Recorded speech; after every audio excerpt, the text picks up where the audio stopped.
بات بھی اسی طرح سنو کہ یہ مجھے کہی جا رہی ہے، وہ میری کامیابی کے لیے ہے، میری مصلحت کے لیے ہے۔ تو یہ فرمایا کہ بشارت دیجئے بندوں کو کہ جو ہماری بات کو سن رہے ہیں اور ارادے کے ساتھ سن رہے ہیں، توجہ کے ساتھ سن رہے ہیں۔ ہاں، پھر سن کر کے کیا کر لیا کہ سن کر کے بھول گئے، یا جیسے آج کل ہوتا ہے ٹیپ کر لیتے ہیں، مشینوں میں بھر لیتے ہیں۔ حالانکہ دین مشینوں کے لیے نہیں اترا ہے، دین اور علم و ایمان یہ دلوں کے لیے ہے۔ ہاں، یہی ان کی اس کی جگہ ہے کہ دین کی جگہ کہ دل ہے، ایمان اور علم کی جگہ کہ دین دل ہے، مشینیں نہیں ہیں کہ مشینوں میں اس کو بھر لو، کہ دلوں میں اس کو اتارو کہ دل اس سے متاثر ہو جاوے، دل اس کے نفع نقصان کو یقین کر لے کہ یہ نفع ہے، یہ نقصان ہے، یہ انجام ہے۔ اس لیے فرمایا کہ جو ہماری بات کو توجہ سے سنتے ہیں، ارادے سے سنتے ہیں، اور سن کر کیا کرتے ہیں، فَيَتَّبِعُونَ أَحْسَنَهُ۔ یہ دوسری بات کہی ہے، یہ دوسری بات کہی ہے سننے کے ساتھ ساتھ کہ سن کر کے وہ اتباع احسن کرتے ہیں۔ کہ اتباع احسن کا کیا مطلب ہے؟ یتبعون احسن، اتباع احسن کا مطلب یہ ہے سننے کے بعد جب عمل کا نمبر آئے گا تو اپنے عمل سے اس کی جو بات سنی ہے اس کو بہترین شکل اپنے عمل میں دیں گے، یعنی بہترین عمل کریں گے، خالی سر سے اترتا ہوا عمل نہیں ہوگا۔ آدمی کی عادت ہے سر سے اترتا ہوا کر لیا میں نے کر لیا ہے۔ یہ چھوٹے بچے نماز پڑھ لی کہ پڑھ لی، الٹی سیدھی ادھر پڑھ لی بھائی۔ ہاں، اگر ان کی حاضری لی جاتی ہے بچوں کی نماز پڑھ لی کہ پڑھ لی، جی ہاں، سر سے اترتی ہوئی، کہ ایسا نہیں ہے کہ عمل کی ایسی شکل بناوے جو بہتر سے بہتر ہو، کیونکہ آدمی کی عادت یہ ہے کہ وہ اپنے کام کی چیز، اپنی ضرورت کی چیز کو جتنی اس کی حیثیت ہے اس کی حیثیت کے مطابق بہتر سے بہتر بناتا ہے، یہ اس کی عادت ہے۔ کوئی مکان بنائے گا تو اپنی حیثیت کے مطابق مکان بنائے گا، اس کی مالی حیثیت جتنی اونچی ہوگی اس کے مکان کی حیثیت اتنی اونچی ہوگی، اس کے کپڑوں کی حیثیت اتنی اونچی ہوگی، اس کی کار اور اس کے دوسرے وسائل اس کی حیثیت اتنی اونچی ہوگی، اس کی شادی کی حیثیت اتنی اونچی ہوگی جتنی اس کی مالی حیثیت ہے۔ پوری اپنی طاقت لگائے گا اس کو اچھا بنانے کے لیے۔ ہاں، یہ مزاج ہے، اس مزاج پر یہ ذمہ داری دی گئی ہے کہ اپنے عمل کی شکل اچھی سے اچھی بناؤ۔ ہاں، مجھے ضرورت نہیں، اپنے عمل کی شکل اچھی سے اچھی بناؤ، کیونکہ جو آدمی عمل کرے گا وہ اپنے لیے کرے گا، دوسروں کے لیے نہیں ہے۔ جیسے یہ سب چیزیں میں نے گنوائی نہیں، یہ اپنے لیے ہے، مکان بنایا، کار لائے، کپڑے بنائے، یہ اپنے لیے ہے، اس لیے اس کو اچھی بنا رہا۔ تو دین اور ایمان اور عمل یہ کس کے لیے ہے؟ کہ یہ بھی تمہارے لیے ہے، اللہ کو کوئی ضرورت نہیں ہے۔ اللہ نے تو فرمایا ان احسنتم احسنتم لانفسکم، اگر اچھا کرو گے اپنے لیے کرو گے، ہاں، میرے لیے مجھے کوئی ضرورت نہیں ہے۔ اللہ غنی ہے، اللہ کی بڑائی اپنی ہے کہ لوگوں کے بڑا بنانے سے اللہ بڑا نہیں بنے گا، وہ تو خود بڑے ہیں ازل سے ابد تک۔ جی ہاں، اس لیے کہا کہ اپنے عمل کی شکل سن کر کے اچھی سے اچھی بناؤ، کیوں کہ یہ عمل تمہارے لیے ہے، جیسے باقی چیزیں تمہارے لیے ہے۔ اور برا کرو گے عمل کہ وہ بھی تمہارے اوپر لوٹ کر آئے گا۔ اس لیے کہا کہ اللہ کی بات سن کر جب عمل کا تقاضا ہے کہ بولو اس کے لیے کون تیار ہے، تو اس وقت عمل کی اچھی سے اچھی شکل اللہ کو پیش کرے. یہ ذمہ داری دی. فَيَتَّبِعُونَ أَحْسَنَ، ایسا عمل کرے جو حکم کے مطابق ہو، طریقے کے مطابق ہو، اخلاص کے ساتھ ہو، استقامت و پابندی کے ساتھ ہو.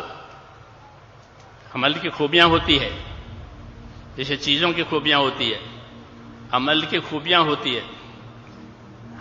ہمارے ذہن اس طرح سے اس سے خالی ہو گئے کہ عمل میں بھی کوئی خوبی ہے، کہ ہاں عمل میں بھی خوبی ہوتی ہے.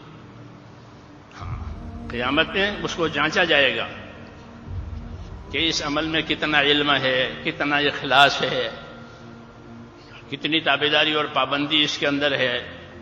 جیسے ایک چیز کو لیبورٹری میں ڈالو تو اس کے تمام اجزاء الگ الگ بتائے جاتے ہیں کہ اس میں یہ چیز پڑی ہوئی ہے، یہ چیز پڑی ہوئی ہے، یہ چیز پڑی ہوئی ہے. تو آخرت کا میدان ایک لیبورٹری، اس میں بتایا جائے گا سب چیزیں کہ اس کے عمل میں اتنا علم ہے، اس کے عمل میں اتنا یقین ہے، اس کے عمل میں اتنا اخلاص ہے، اس عمل میں اتنی پابندی کے ساتھ یہ عمل ہوا ہے، اللہ کو راضی کرنے کے لیے کیا ہے، محمد صلی اللہ علیہ وسلم کے طریقے پر کیا ہے. یہ اس کی خوبی کے اجزاء ہیں. عمل کو خوبی، عمل میں خوبی لانے کے لیے، نہیں تو وہ رسمی طور پر عمل ہو گیا. عید کی نماز پڑھ لی کہ پڑھ لی. کیوں کہ عید کو ایک تہوار بنا رکھا، ایک ہمارا تہوار ہے جیسے گیاروں کے تہوار ہوتے ہیں، پڑھ لی. حالانکہ ہمارا عید تہوار نہیں ہے، ہماری عید عبادت ہے. اسلام میں کوئی تہوار نہیں ہے، اسلام میں کوئی روایت نہیں ہے. جو ہوگا عمل ہوگا، طریقہ ہوگا. اس لیے یہ دعوت دی ہے اللہ نے کہ سنیں بھی اچھی طریقے سے، اور جب عمل کے لیے تقاضا آئے تو اچھی طرح عمل کریں. کہ مؤذن نے کہا نماز کے لیے آؤ، جب نماز پڑھے تو کیسی نماز پڑھے؟ کہ اچھی سے اچھی نماز پڑھے. مؤذن پکار رہا ہے نا حی علی الصلاۃ، تو کیسی نماز پڑھے؟ کہ مؤذن کی اذان بھی سنی کہ ہاں پہنچ گئے. عمل کو اچھا بنانے کے لیے صحابہ فرماتے تھے مسجد میں سب سے پہلے جاؤ، سب سے آخر میں نکلو. یہ صحابہ کی نصیحتوں میں ہے. انس بن مالک، علی بن ابی طالب، یہ حضرات یہ کہتے ہیں مسجد میں سب سے پہلے جاؤ، سب سے آخر میں نکلو. عمل کو اچھا بنانے کے لیے، نماز کو اچھا بنانے کے لیے وقت دو. یہ مثال دے رہا ہوں کہ عمل اچھے کیسے بنتے ہیں. حضور صلی اللہ علیہ وسلم فرماتے تھے کہ نماز کو اچھا بنانے کے لیے پیٹ کو اور پیٹھ کو ہلکا رکھو. حدیث میں ہے نماز اچھی بنے اس کے لیے کیا کرے کہ پیٹ کو ہلکا رکھو اور پیٹھ کو ہلکا رکھو. پیٹھ کو ہلکا رکھنے کا کیا مطلب ہے کہ بہت سی دنیا کے جھگڑے اپنے ساتھ لے کر کے نماز پڑھو گے تو وہ نماز کیسی ہوگی؟ وہ تو پھوس پھوسی ہوگی. پیچھے سے کوئی کھینچ رہا ہے. کیوں؟ بہت سے جھگڑے اپنے ساتھ لگا رکھے ہیں. وہ نماز اچھی نہیں ہوگی، وہ تو ہلکی پھلکی ہوگی، جلدی پوری ہو جاوے. اس لیے کہا کہ اپنے پیٹ کو، پیٹھ کو اللہ کی عبادت نماز کے لیے ہلکا رکھو. ہاں یہ پیٹ بھی ہلکا رہے. ہاں پیٹ بھاری ہوگا تو اس کو نماز میں کیا مزہ آئے گا. جی ہاں، تو یہ عمل کو اچھا بنانے کی بات ہے کہ عمل کو اچھا بناؤ کہ اس کی صورت بھی اچھی بنے، اس کی حقیقت بھی اچھی بنے. ہاں صورت اچھی بنتی ہے سنت کی پابندی سے. عمل کی صورت اچھی بنتی ہے کس سے؟ سنت کی پابندی سے. سنت کہتے ہیں رسول صلی اللہ علیہ وسلم کے طریقوں کو. سنت کے مطابق ہو گیا کہ وہ اچھا ہوا. اس سے بہتر کوئی خوبی نہیں ہے کہ عمل ہو گیا طریقے کے مطابق. حضور صلی اللہ علیہ وسلم فضائل بھی بتاتے تھے عمل صحیح کرنے کے لیے، اور مسائل بھی بتاتے تھے. فضیلت بتائی کہ ایک سجدہ زمین آسمان سے بڑھ کر کے ہے. مثال کہہ رہا ہوں،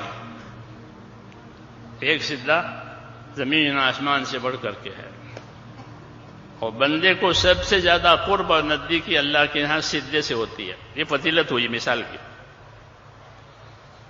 پھر سجدے کا مسئلہ بتایا تاکہ اس کی شکل صحیح ہو جائے.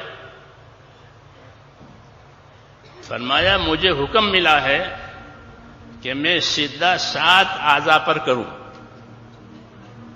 سجدہ صحیح کرنے کی شکل، یہ سجدہ کیسے صحیح ہوگا؟ اللہ نے کہتا تھا کہ اپنے عمل کی شکل اچھی سے اچھی بناؤ سن کر کے. تو سجدہ صحیح کیسے بنے گا؟ تو ایک تو فضیلت بتائی کہ اس یقین کے ساتھ کہ جو میں اب سجدہ کر رہا ہوں یہ زمین آسمان سے بہتر ہے، اور میں جو سجدہ کر رہا ہوں یہ اللہ کے قرب ہے، مجھے اللہ سے نزدیکی حاصل ہوگی. جتنے سجدے ہوں گے اتنے درجے ہوں گے. پھر کہ مجھے حکم ملا ہے کہ میں 7 اعضاء پر سجدہ کروں.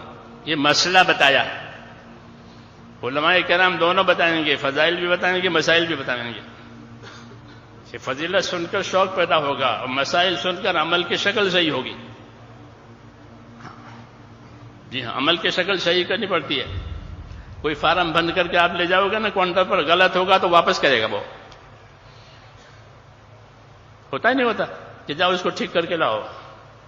وہ ٹھیک نہیں کرے گا کاؤنٹر والا کہ اس کو ٹھیک کر کے لاؤ، غلط ہے یا کچھ کمی ہے تو واپس کریں گے، یہ کچھ صحیح بھر کر کے لاؤ. ایسے عمل کہ اس کی شکل صحیح ہو گئی تو پھر وہ قبول ہو جائے گا، پسند آ جائے گا اللہ تعالیٰ کو. قبول ہونے کا مطلب یہی ہوتا ہے کہ اللہ نے اس کو پسند کر لیا. جی ہاں، یہ مسئلہ بتایا کہ 7 اعضاء پر مجھے سجدہ کرنے کا حکم ہے تاکہ سجدہ صحیح ہو جائے. یہ 7 اعضاء کون سے؟ کہ 2 قدم، 2 گھٹنے، 2 ہاتھ. کتنے ہو گئے؟ اور 1 چہرہ. یہ 7 ہو گئے. سجدہ صحیح کرنے کی شکل. اب یہ سجدہ سنت کے مطابق ہوا. دوسری بات بتائی اللہ کی طرف دعوت دینے کے لیے نبیوں نے کہ اللہ کی قدرت سمجھائی. کیا سمجھائی؟ اللہ کی قدرت سمجھائی. نعمت اور قدرت 2 بڑی چیزیں. نعمت بندوں کے لیے، قدرت اللہ کی صفت ہے. کہ ہم دعوت کس ہے کہ نعمت سمجھا کر دعوت دیں گے، نعمت سمجھا کر اپنے آپ کو، اللہ کے بندوں کو اللہ کے رضائیں کا اللہ کے انعامات دیں. اور یہ بات سمجھ میں نہیں آتی ہے، اللہ کی قدرت ہے کہ اللہ جو کچھ کرے گا اپنی قدرت سے کرے گا. وہ جو کچھ کرتا ہے اپنی قدرت سے کرتا ہے، بغیر سب کچھ کے سب کچھ، بغیر سب کچھ کے سب کچھ. اسے یہ قدرت سے کمزور کو قوی بناوے اپنی قدرت سے، اور قوی کمزور کو طاقتور بناوے، طاقتور کو کمزور بناوے، زندہ کو مردہ بناوے، مردے کو زندہ بناوے. یہ کس سے؟ کہ اللہ کی قدرت سے. یہ قدرت پر ایمان لاؤ. تم قدرت سے پیدا ہوئے ہو، تمہاری حیات قدرت سے ہے، تمہاری موت قدرت سے ہے.